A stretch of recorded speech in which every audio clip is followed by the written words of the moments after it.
Champion Spotlight, featuring Nocturne, the Eternal Nightmare. This here is Nocturne's actual model. The rest of the Spotlight contains work-in-progress footage of Nocturne's model, particles, icons, and sounds. His gameplay is exactly the same. Nocturne's passive is Umbra Blades.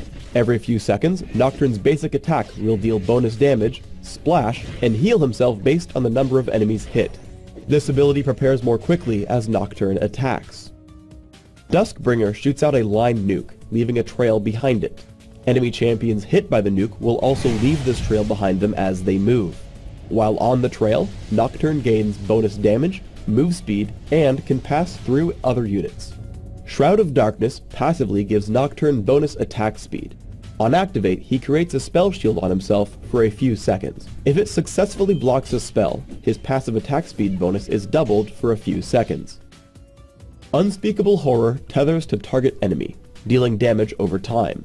If the tether is not broken, the target becomes feared.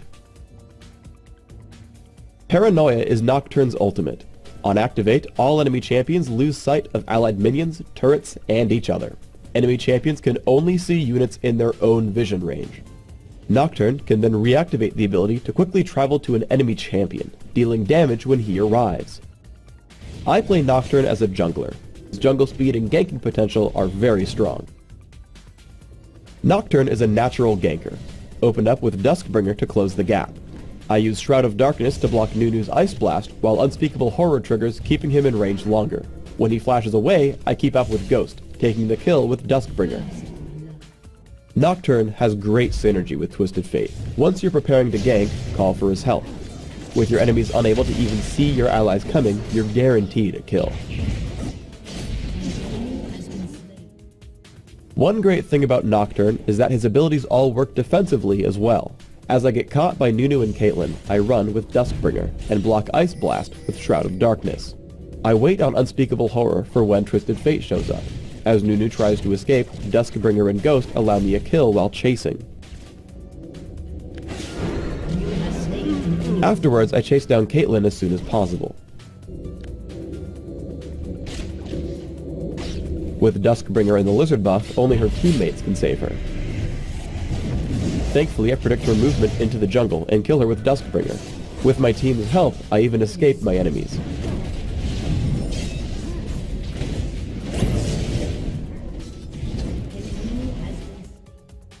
As an assassin, you want to be constantly ganking for your teammates.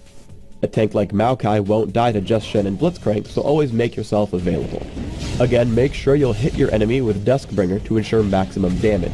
Afterwards, Unspeakable Horror keeps your foe in place. Sometimes urgency calls upon your ultimate. Always look for a gank in action. Use Paranoia and hop in there, making sure to always use Unspeakable Horror to lock up your target. Paranoia has a few really fun, subtle uses as well. Because it moves you, you can escape abilities like Nunu's Absolute Zero. Because it deals damage, you can sneak kills on targets like Kale. Because she loses all allied vision, she doesn't know I'm coming for her until it's too late. Sometimes Paranoia is simply an in-battle blink. I jump in on Nunu using Unspeakable Horror to cancel Absolute Zero. After he falls, I notice Shen has taunted Kale. Immediately, I use Paranoia to jump on her. I drop her from half health with just Paranoia and Umbra Blades. We follow up on Caitlyn easily afterwards.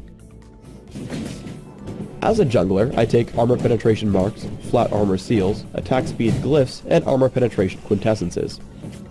I take 2109 Masteries, focusing on improved neutral buff durations while taking Smite and Ghost.